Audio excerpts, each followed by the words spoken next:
Because I am black.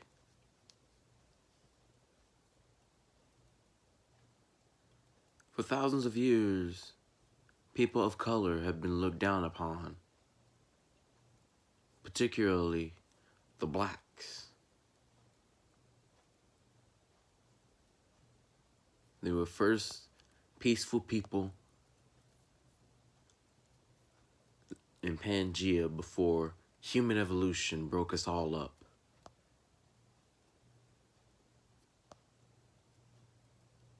Then we lived in Africa.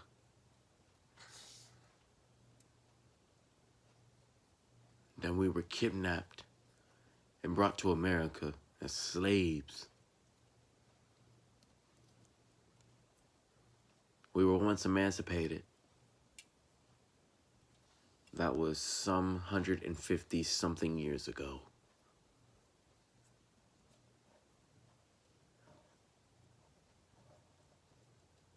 We were granted civil rights by the death of Emmett Lewis Till, who was the original father of the civil rights.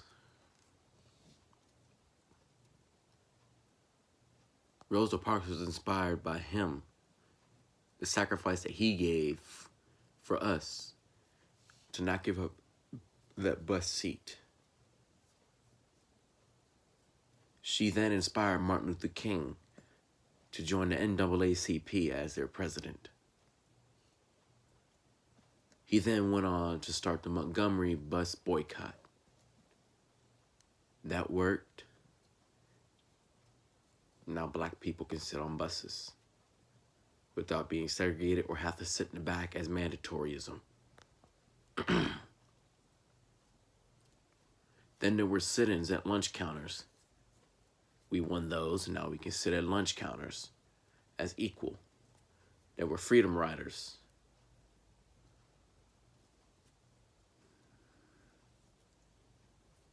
One took place from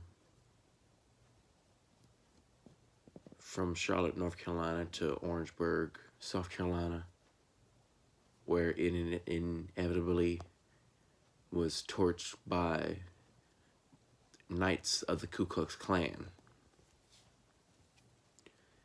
There were the Orangeburg riots. We overcame the Freedom Riders disaster. There was the Cuban Missile Crisis. John F. Kennedy wanted to help the African American folk, whom he called Negroes. He didn't just call them Negroes, he called them Negro Americans, showing some respect for them.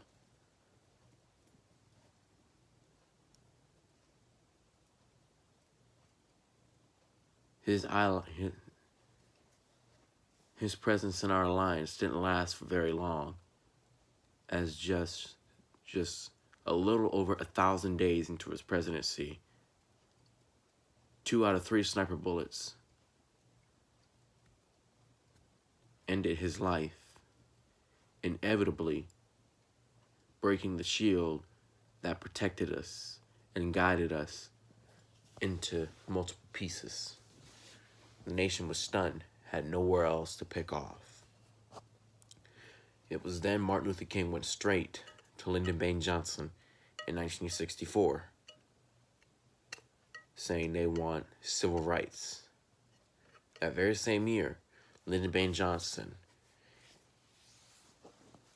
with no letbacks, published the Civil Rights Act of 1964.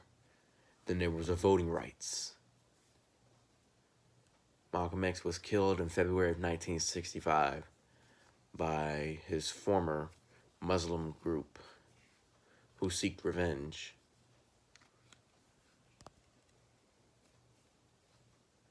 There were riots. There was the murder of Goodman, Janey, and Schwerner.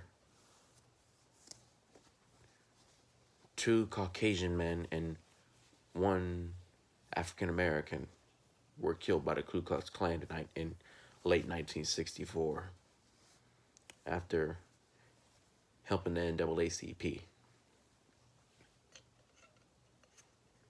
Martin Luther King went on to win the Nobel Peace Prize and do many more marches and sit-ins and going to jail.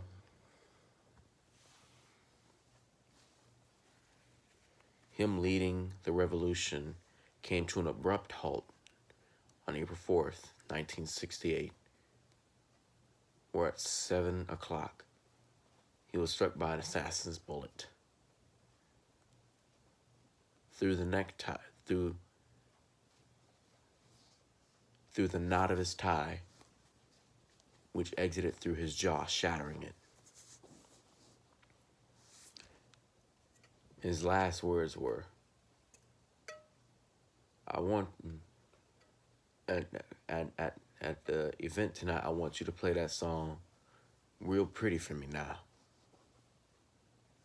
And that, yes, you're right, it is chilly, but I don't think I want a jacket. I want to enjoy the nice breeze.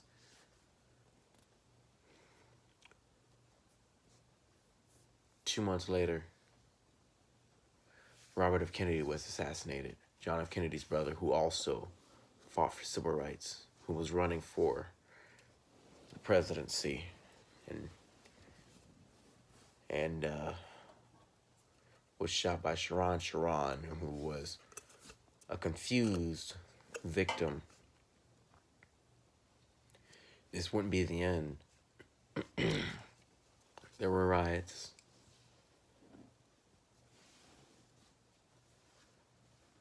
The Vietnam War.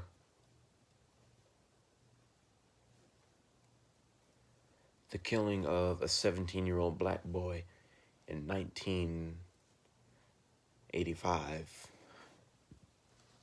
by a plainclothes cop who said that they allegedly tried to rob him. This article inspired Michael Jackson to write Bad.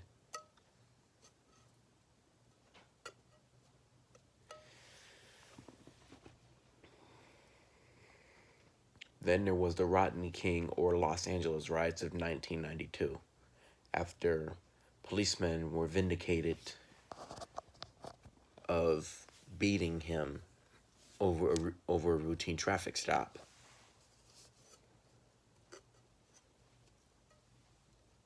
There was Tupac Shakur's assassination. There was Biggie Smalls, the notorious B.I.G.'s assassination. There was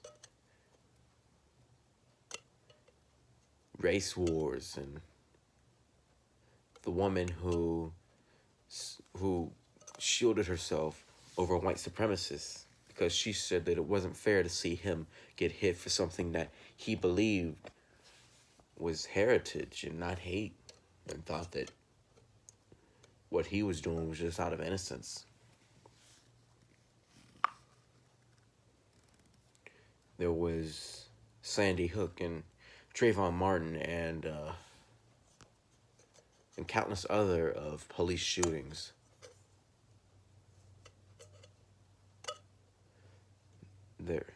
There's immigration in Venezuela and poverty in America and Donald Trump and the death of Michael Jackson. He cared so much about the world and people. He would give his last dollar to help somebody who was dying, just be able to see their faces light up. And who couldn't blame him?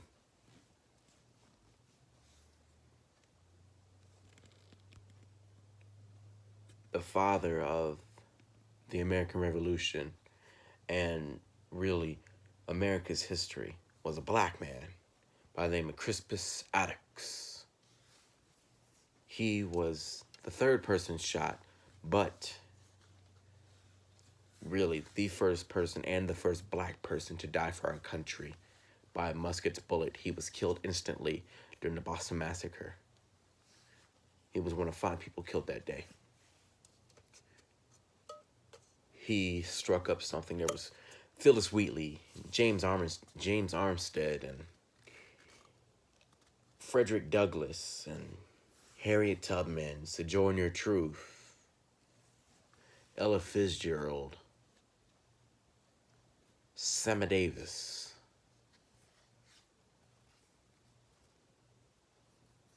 Eric Wright, otherwise known as Eazy-E, and Drake, and Cardi B, and Janet Jackson, Michelle Obama, Malala,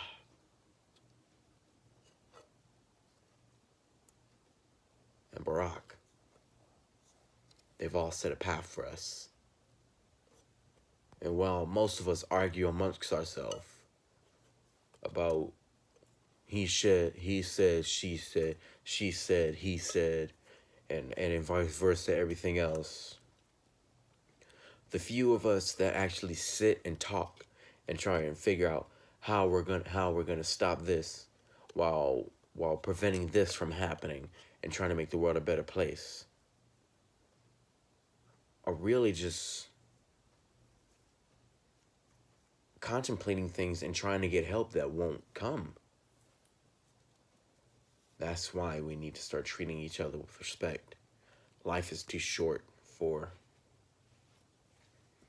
people to be arguing and then blaming each other if something happens. People are always saying that the world will be a better place. They aren't doing anything to try and help. Now's the time to act.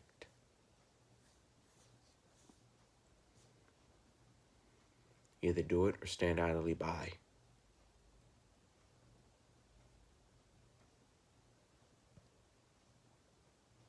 Because I am black, and I'm proud.